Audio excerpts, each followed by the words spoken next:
Ah! Listen, I got this news. A few hours ago. I may have been the first one to get the news, but I've been so busy with everything, you guys know that my oldest son, he's going away to college, and there's just a lot of things that I'm doing right now as a father. But you guys been sending out DMs and all these things. ShowBizz, we need you to talk about Terence Crawford vacating the WBO title at welterweight. Listen, how I feel about that immediately. Number one, Brian Norman Jr. Shout out to your boy. That dude is the new WBO full-time champion. You go ahead, Brian Norman. Brother, do you know how far you've come, bro? Even a little boy now. You are the WBO damn champion. And I know you're a gladiator. Listen, bro, you're such a gladiator that I fear the decisions you may make as champion. You'll mess around and be the one to say, yeah, I'll fight Boots next. Let's go. I'll fight. It doesn't matter. You one of those guys, dog. You one of those ones. So shout out to Brian Norman Jr. As far as Terence Bud Crawford, I do have some questions. The whole WBO loophole, how does that work now? When you're the welterweight WBO champion and you move up, you immediately become mandatory of the WBO title. Who holds the WBO title at 154? Well, that's Sebastian Fedora. And I know they've been kind of waiting on the WBO and what they're going to do here.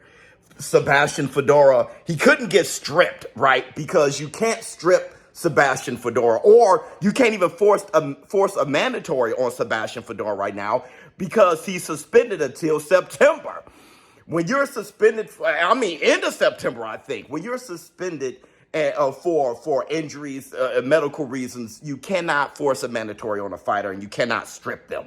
Okay, so they couldn't even start the clock of the mandatory. They can't even start that until he comes back and he's no longer suspended. And they all already said that they're working on their fight with Errol the True Spence. But, there was this thing where it's like, well, Terence Bud Crawford being a WBO welterweight champion, moving up to 154, he would be mandatory, right?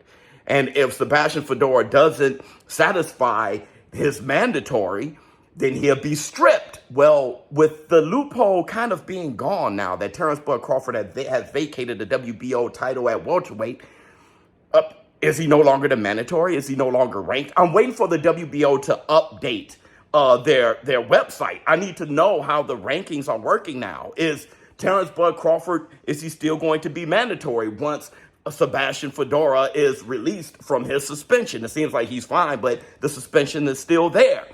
And I just have these questions now. Terence Bud Crawford, you know that he became the regular WBA champion, a full-time WBA champion, with Jermell Charlo being the super after Terence Crawford defeated Nadrimov. And we already know that Turki Al-Sheikh and Golden Boy, they've already agreed that they have, they're working on the fight between Terence Bud Crawford and Virgil Ortiz, who, he's not the WBO champion. It looks like Terence Bud Crawford isn't going that route.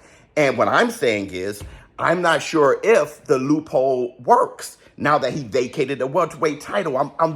This is something, because I know of the loophole when you are a champion and move up. But once you just vacate it and, you're planning on taking on another fighter and you got a different title, does that break the loophole? And I cannot wait to look into all the rules and stuff like that. And maybe we could discuss this for the Taco Tuesday. But if any of you guys know, enlighten us in the comments. But how I feel overwhelmingly, shout out to my brother Brian Norman Jr., bro. His claim to fame was his hard-fought 2 sparring sessions with Gervonta Tank Davis and him sparring with Terence Bud Crawford and comparing their power and saying famously, this shit has gone viral where he said that Gervonta Tank Davis hits harder than Terence Bud Crawford. Now, let me ask you this a little bit. Terence Crawford, Gervonta Tank Davis. Yeah. All right. Now, you felt their punches. Mm-hmm. Who hits harder to you? And like, even when you see him fight for real, he don't necessarily one-shot people, but when he do, is when he already broke it down in the 10th round and stuff like that, so he just beat you up, and then he kill you, or whatever. Right. So, but as far as one shot, who got it, I gotta get that to Tank. Wow. Yeah. Brian Norman Jr., dude, shout out to you. I grew up watching your father fight. You have the lion heart of your father, and this is just extremely exciting, okay? Seeing you grow. And as for Terence Bud Crawford, well, Terence Bud Crawford fighting Virgil Ortiz, a lot of people are excited about that. And where does that leave Boots? Boots said that they're saying that Boots going to stay that welterweight and unify.